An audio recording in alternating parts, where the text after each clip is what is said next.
On est enfin dans la période des fêtes et qui dit fête dit forcément Noël. Et je déteste cette période, non pas parce que je suis un grand méchant Grinch qui déteste Noël, mais plus parce que je travaille dans une grande multinationale en tant qu'étudiant et les fêtes c'est juste la pire période. Mais donc du coup pour vous, j'ai décidé de faire une petite enquête pour qu'on regarde tous ensemble c'est quoi en fait être étudiant dans une très grande multinationale. Salut à tous, aujourd'hui on se retrouve pour une toute nouvelle vidéo, j'espère que vous allez bien, moi ça va super. La vidéo elle va être un petit peu spéciale parce que là on est sur une enquête slash story time. Donc du coup j'espère que ça va vous plaire, si ça vous plaît n'hésitez pas à liker et à vous abonner, c'est très important pour le référencement et nous on y va tout de suite. On est dimanche et là vos parents vous demandent d'aller faire un petit tour dans un grand magasin d'ameublement. Donc vous y allez pour pas les embêter, pour pas rester à la maison à rien faire un dimanche après-midi. Vous arrivez dans le magasin, il y a des lumières partout, un immense sapin de Noël, ça sent le roulé à la cannelle, partout dans tous les rayons. Vous déambulez dans le magasin, vous regardez un peu tous les modèles d'expo et vos parents s'arrêtent sur une table de Noël. Et là, vous regardez les dessous de plat, vous voyez qu'il coûte 2-3 € parce qu'en ce moment il est en promotion. Donc du coup vous sautez sur l'affaire. Vous continuez votre balade, vous regardez un peu le sapin de Noël, toutes les décos, les guirlandes, etc. Et là, vous arrivez à la caisse et il y a plein de promotions. Parce que forcément, à cette période-là de l'année, ils mettent toutes les meilleures promotions en fin de magasin. Vous êtes sur l'affaire et vous payez à la caisse 20 €. Mais alors, pourquoi on ressort jamais les mains vides dans ce genre de magasin? Leur première arme, c'est la mise en scène. Canapé, plaid, belle table et petite tasse avec un faux chocolat chaud. Et là, ton cerveau, forcément, il bug. Ton cerveau, forcément, il se projette sur ce qu'il connaît. Et même toi, tu te projettes avec cette belle tasse chez toi, avec ton petit plaid là en hiver, à regarder la neige couler dehors, tranquillement. Et forcément, t'aimes et c'est ce qui va te pousser à acheter. Et c'est vrai qu'entre nous, quand il fait froid dehors, on aime bien avoir un petit chocolat chaud, un petit plaid sur les épaules, en train de lire un bon livre ou de regarder Netflix avec sa petite meuf à côté. C'est vrai que ça vend du rêve et donc moi si je vois ça forcément que je vais avoir envie de l'acheter forcément. Et à ça on ajoute le parcours forcé. On est obligé de traverser le labyrinthe pour arriver aux caisses. Et même on l'a tous déjà fait, de vouloir couper, de se dire non mais c'est bon je connais le magasin, je vais gagner du temps, je vais passer par les lits pour aller aux salles de bain. Non, tu passeras plus de temps à faire ça qu'à suivre le parcours classique, le parcours forcé. Tout simplement pour trouver les caisses. Parce que en haut, tu as la partie exposition qui elle aussi est un labyrinthe sans fin. Mais en bas, tu as la possibilité d'avoir l'achat direct. Parce que entre nous, quand tu vas là-bas juste pour regarder, t'es pas parti pour t'acheter un nouveau canapé. T'es pas parti pour t'acheter un nouveau lit. Donc du coup, tu as une petite frustration parce que ce lit et ce canapé, il était quand même joli. Tu avais quand même envie d'avoir ce petit mood là. Donc du coup, tu vas partir plutôt pour enlever cette frustration. Tu vas partir sur les petits achats du style le plaid volcanique avait l'air super sympa. Non, tu n'en veux pas. Bien sûr que tu n'en veux pas de ce plaid volcanique. Mais eux, ils te disent si t'en veux. Parce que nous, on sait mieux que toi tu le veux ce plaid. Donc au final, tu l'achètes. Et là, du coup, tu viens de faire tout le tour du magasin, t'es lessivé, t'en as marre, tu veux juste te barrer parce que le labyrinthe il t'a saoulé, c'est bon, tu veux sortir. Et là, t'arrives à la caisse. Et à la caisse, comme j'ai dit en intro, c'est là où il y a les meilleures promos. Tu vas pour payer. Et là, tu vois quoi? Une bougie à 2 € et tu te dis mais vas-y, allez, cette bougie elle sent plutôt. Et là après tu commences à payer, tu sors ta carte, voilà, t'as validé tes petits articles, t'es content. Et là il y a quoi qui arrive? Une page en mode, tu voudrais pas un petit hot dog ou un petit café, ça t'arrangerait pas? Allez, un petit. Et là tu vois quoi? Le snack, le fameux snack. T'es obligé de repartir avec un petit hot dog quand t'as senti la petite odeur de cannelle, la petite odeur des hot dogs et tout est là. T'en as trop envie en vrai. On en a tous eu envie de manger ce putain de hot dog ou cette putain de glace. On en a tous eu envie. On a tous sauté sur l'affaire parce que tu vois tout le monde en train de faire la queue. Vas-y, c'est sûrement si bon que ça, tu vois. Parce que tu t'es pas parti du principe qu'un truc de meuble pouvait vendre aussi des hot dogs. En vrai, l'idée elle est folle quand même. Quand on s'arrête 2 secondes, l'idée elle est quand même folle parce que qui a eu l'idée de faire ça à cet endroit-là? Moi, je me suis toujours posé cette question en y allant. Parce qu'ils achètent des glaces et même ils vendent leur fameuse. Ah, je vais pas dire le nom parce que j'ai pas envie d'être poursuivi. Ils vendent leur fameuse, voilà, vous savez quoi, avec leur fameuse purée, qui en vrai entre nous, elle est quand même bonne. Et l'idée aussi d'avoir fait en plat surgelé, elle est quand même bonne parce que bon, voilà, de temps en temps, j'aime bien en acheter aussi. Bref, c'était le contexte. Voilà, là, vous avez tous déjà fait vous le tour sûrement. Dites-moi en commentaire si vous aussi vous êtes déjà allé et que vous êtes déjà mis au défi de ne rien acheter, mais au final vous êtes quand même parti avec quelque chose. Et là je vais vous parler de l'envers du décor, de qu'est-ce que c'est d'y travailler en tant qu'employé. Bon, en tout cas là vous allez voir les points clés de la vidéo, et les points clés sont moi en tant qu'employé du service après-vente. Et si vous croyez que les pires clients se trouvent du côté des vendeurs, vous ne connaissez pas du tout ce qui est le service après. Donc le prime du prime, c'est le client qui arrive déjà énervé. Donc toi t'es là, t'es posé, t'es en train de faire ta petite journée et le mec tu le connais pas du tout, hein, tu l'as jamais croisé, et là le mec il est juste énervé contre toi.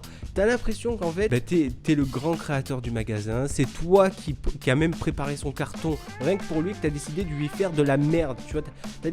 T'as littéralement prévu de lui chier dans son carton en fait. Et genre du coup il arrive, il te le renvoie à la gueule, il te dit non mais c'est quoi ce carton rempli de merde là que tu m'as fait? Tu sais même pas ce que c'est. Et lui c'est le meilleur client en fait. Parce que tu lui dis bonjour, il te dit c'est inadmissible. Oui, mais c'est inadmissible quoi? Ma tête, le magasin, le temps. Tu sais jamais vraiment pourquoi, mais ils ont jamais vraiment en fait de raison ces gens-là tout simplement. En vrai, je comprends tout à fait que forcément le service des fois il est pas irréprochable. Ça je veux bien l'entendre, même le mien en soi il est pas irréprochable. Mais il faut juste que ces personnes elles comprennent que certes on porte la tenue, mais on n'est pas forcément responsable de ce qui s'est passé en amont, et même des fois on n'a même pas le contexte. Donc c'est forcément très compliqué de pouvoir les aider eux, de trouver une solution pour pouvoir les arranger, et c'est ça qui pose vraiment problème en fait. Ils n'arrivent pas à faire la nuance qu'on n'est pas les seuls responsables. Il y a plein d'autres étapes dans la chaîne de transmission tout simplement. Enfin dans la chaîne de transmission c'est pas vraiment ça, mais plutôt la chaîne d'assemblage qui est arrivée à ce point là.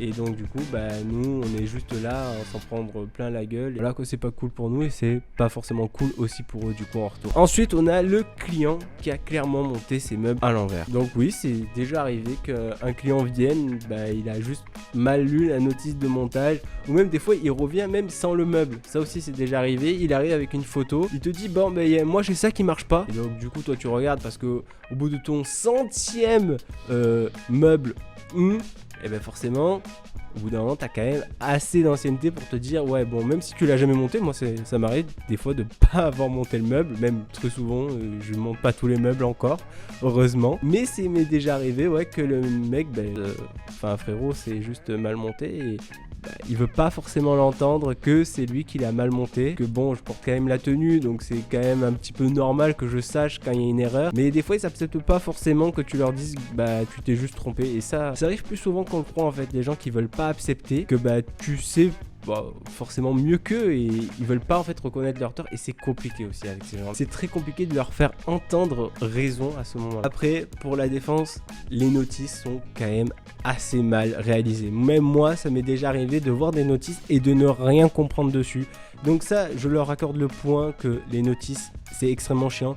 C'est pour ça que quand j'ai des clients comme ça, je leur dis, est-ce que vous avez déjà essayé d'aller voir les vidéos YouTube? Moi, ça m'arrive de regarder des vidéos YouTube, quand j'achète un meuble chez eux, je le prends chez moi, je regarde la vidéo YouTube, ça marche 2 fois mieux que d'aller voir la notice des fois. Mais bon, après je peux comprendre aussi que des fois, même pour moi, c'est très compliqué de reconnaître quand tu t'es trompé, surtout quand c'est quelqu'un qui te le dit que tu connais pas. C'est limite c'est un collègue à toi, tu vas faire ah ok. Mais quand c'est un mec que tu connais pas, voilà, forcément t'es un petit peu honteux, donc tu préfères t'énerver. Voilà, bref, on a les clients qui te ramènent des articles qu'ils ont achetés en 2014. Oui. Alors ceux-là c'est un point exceptionnel. En plus, j'ai une anecdote n'empêche sur ça qui m'est arrivée la semaine dernière. Une cliente, elle est venue, en fait, elle tenait un gîte, donc elle avait acheté beaucoup plus que ce qu'elle avait besoin. Donc elle avait acheté plusieurs draps, plusieurs plaids, et blablabla. Sauf que du coup, je suis d'accord, ok, vous voulez faire un retour, vous pouvez le faire, et donc il n'y a pas de problème. Elle commence à me sortir le ticket, je regarde, et là je vois que ça a été acheté genre il y a moins 5-10 ans. Tu vois. Je lui dis, madame,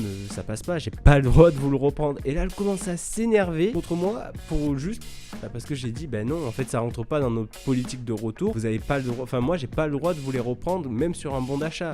Ok, les trucs étaient neufs, en soi moi il y avait pas de problème, si c'était que moi, que c'était ma boîte à moi, comme beaucoup de clients aiment bien le croire que c'est à moi, j'aurais dit oui, mais sauf que là nous on n'a pas le droit de les reprendre, donc j'ai préféré lui dire non, même, et elle a commencé à nous insulter. Ça arrive, ce sont des choses qui arrivent. C'est vrai que j'aurais pu, parce qu'après avec mes collègues ils m'ont dit en soi t'aurais pu le reprendre parce que les trucs étaient quand même emballés, je leur aurais fait un bon d'achat, t'aurais pas remboursé. J'avoue que j'ai eu ma part de tort un petit peu dans ça, mais bon, techniquement on n'a pas le droit de le faire, donc si vous voulez faire un retour, je vous conseille de pas faire ça. Mais moi j'ai une question, pourquoi même après 5 ans, même après 10 ans, ces personnes n'ont toujours pas monté leur meuble? Parce que je sais pas, moi quand j'achète un meuble, mon premier réflexe c'est de le monter, pas de l'acheter. Parce que voilà, j'ai déjà acheté, mais c'est de le monter. Parce que j'en ai besoin tout simplement. Je sais pas, si j'achète un rangement à chaussures, je vais le monter pour ranger mes chaussures. Mais elles, même après 5 ans, elles n'ont toujours pas monté. Mais à la limite, si tu te rends compte que tu n'en as pas besoin, bah tu le ramènes et puis tu te fais rembourser. Mais elles non, elles le gardent. Elles attendent 5 ans ou 10 ans pour se dire bon, peut-être que là j'en ai pas besoin. Enfin, j'ai trop de questions. Si vous êtes dans ce genre de cas de figure, dites-le moi en commentaire parce que j'ai vraiment envie de savoir qui sont ces gens et de pourquoi faire ça. Ensuite, on a les clients qui aiment bien mentir. Mais encore dans le contexte, ils arrivent, souvent ils peuvent ramener leurs meubles montés ou démontés, mais moi je déteste quand ils sont montés. Tu leur dis, vous m'avez bien ramené toutes les pièces. Ils vont te dire, oui, oui, oui. Donc du coup, moi j'ai souvent des petits doutes. Donc du coup, je vais demander à un collègue, est-ce que là il y a bien tout? Bah des fois, il manque au tonne, des fois il te manque 3-4 pièces, tu vois. 3-4 pièces importantes. Là tu leur dis, ah ouais, mais vous m'avez dit que vous m'avez tout ramené. Ils disent, ah oui, mais j'ai dû oublier ça. Et là, c'est trop chiant. Je sais pas comment ils arrivent à venir et se dire, ouais, non, mais le mec, il va pas forcément vérifier. Enfin, on vérifie toujours quand même, entre nous. Enfin, je vais pas reprendre un truc qui est pas bon. Donc, je ne comprends pas. Ça aussi, c'est légendaire pour moi. Mais on arrive au meilleur point parce que celui-là, c'était juste le petit point bonus. Le point le plus légendaire, c'est celui qui veut te ramener le responsable. Celui-là, il arrive au moins 2-3 fois par jour, c'est obligé. Parce que ça c'est le point de tous les magasins. Tout le monde le sait. J'en parle avec d'autres gens, ça arrive tout le temps. C'est lui, voilà, il est là, il veut des bons d'achat, il veut des cadeaux, il veut même des voyages des fois. Genre celui-là, c'est le plus grotesque et on les aime tous. On leur fait vraiment des gros cœurs parce que ils te font toujours passer un bon moment, tu vois. Ils vont te faire perdre 1 heure parce que forcément, il va parler avec le responsable. Il va falloir avoir le petit point, tu vois, le point de conciliance, de te dire, bon, allez, on vous fait 5 balles, 10 balles. Donc franchement, si vous voulez avoir des bons d'achat, c'est le meilleur truc.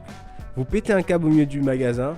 Bon, vous tapez un peu l'affiche devant tout le monde parce que souvent, il y a 30 minutes d'attente, etc. Donc forcément, il y a des gens. Mais là, tu veux ton bon d'achat, tu le veux de 50 €. Même des fois, on voit même pas le meuble. Des fois, on le voit même pas. Donc, du coup, tu peux dire que tu as acheté ça. Une personne ira vérifier parce qu'on n'aime pas les scandales. On verra pourquoi on n'aime pas les scandales en conclusion. Donc là, on est aux pires anecdotes. Comme j'ai dit tout à l'heure, il y a eu une histoire de voyage. Donc celle-là, je la garde vraiment pour la fin. Mais en premier, quand j'ai travaillé en fait cet été, du coup forcément, j'étais sur la boîte mail. Donc j'avais accès à beaucoup de choses. Mais beaucoup de choses, vous n'imaginez même. Il y avait le fameux matelas. Ce matelas, il était sacré pour moi parce que franchement, ça a été le meilleur moment de toute ma vie, je crois. Non, il y a eu le voyage, forcément. Je regarde un peu les mails, tu vois, je fais pas gaffe, il est 8h et tout, donc je regarde un peu tout. Et là, je tombe sur un truc avec marqué retour matelas. Je regarde, je clique, je me dis bon, ça doit être un truc encore bizarre. Et là, je vois des photos en pièces jointes. Donc moi, j'aime bien regarder d'abord les photos parce que je me dis à tout moment, je regarde un truc inutile et je le passerai et je le mettrai en archivé. Là, je regarde des photos et là, je vois du caca, une énorme trace de caca et une trace jaunâtre fluo. Et là, je me dis, oh là là, qu'est-ce que ça fait 3 ans que j'ai acheté mon matelas, très peu servi. Bah oui, très peu servi évidemment. Très peu servi, en bon état, un truc à la con comme ça. Et là, je fais, mais mon Dieu, mais qu'est-ce que c'est que... Sur quoi je suis tombé encore une fois. Et le mec qui voulait en fait qu'on lui reprenne son matelas et qu'on lui en donne à nouveau. Et là, mais je regarde mes collègues, mais j'ai fait, mais vous avez vu le mec? Ils m'ont dit, ouais, on l'a vu. Oh, ça sert à rien de répondre. Il y avait une trace de sang, une trace de caca, une trace de pipi. Le matelas, tu nous dis qu'il a très peu servi. Enfin, on lui a marqué un truc. Désolé, on ne peut pas vous le reprendre parce que manque d'entretien. Et le mec, il comprenait pas. Bah pourquoi? Pourquoi vous pouvez pas reprendre mon matelas en vue de caca? Mais il y a vraiment de ce genre de personnes. Oui, ça existe encore, oui, si vous vous demandez, ça existe encore. En soi, au culot, ça peut passer, hein, on sait jamais. En vrai, moi j'invite les gens à tenter. Moi je suis quelqu'un comme ça. Tentez et peut-être que vous passerez dans une prochaine vidéo peut-être. Donc, le meilleur mail, selon moi, c'était cette dame qui avait eu des problèmes. Bon là voilà, ça peut arriver qu'il y ait des problèmes au montage, surtout pour les cuisines et ça peut arriver qu'il arrive des petits problèmes, surtout avec les cuisines. Ça arrive souvent, ça arrive même tous les jours qu'il y a ce genre de problème. Donc du coup, on est quand même assez flexible sur ce genre de choses et on entend bien évidemment qu'il peut y avoir des problèmes. Donc cette dame a eu plusieurs problèmes concernant des panneaux de finition qu'on a tous sur nos cuisines, voilà. Elle n'avait pas eu les bonnes couleurs plusieurs fois, donc ça avait causé plusieurs soucis. Donc là, elle nous demande encore des gestes commerciaux, sauf que là, les gestes étaient très très très sympas. Elle nous demande, on pourrait même les qualifier d'attouchement. Elle nous demande plus de 500 € encore une fois, parce que ça c'est, voilà, plus un voyage, tout frais payé par l'entreprise, pour qu'elle puisse partir avec ses filles, en plus, voilà, donc c'était pour 3 personnes, et même le chien, je suis sûr qu'il était caché derrière, pour pouvoir faire un voyage, voilà, tout à nos frais payés. Mais ce mail, j'aimerais pouvoir le retrouver, j'aimerais vraiment pouvoir le retrouver pour pouvoir le lire avec vous, parce que là, je vous le raconte comme ça, mais c'était tellement incroyable ce qu'il y avait marqué dedans, mais ça... C'était lunaire, en fait, c'est que, dites-vous que ce mail a fait le tour de l'entreprise, tout le monde l'a lu. Tout le monde a pu le lire et tout le monde a dit mais c'est du grand n'importe quoi. C'est là non mais je sais pas si c'était du troll. Je sais pas si c'était du troll et qu'elle s'est dit je tente tout pour le tout, moi je me tape une bonne barre et eux aussi. Mais là c'était voilà. Parce que en vrai si vous saviez, si vous pourriez le voir, vous comprendrez parce que dans son mail, c'était pas des petites propositions, c'était des directives. C'était je veux un voyage avec mes filles à tel endroit, je veux pouvoir visiter ça, je peux avoir aussi mon bon d'achat de 500 € en prime. C'était tout en fait. Hein.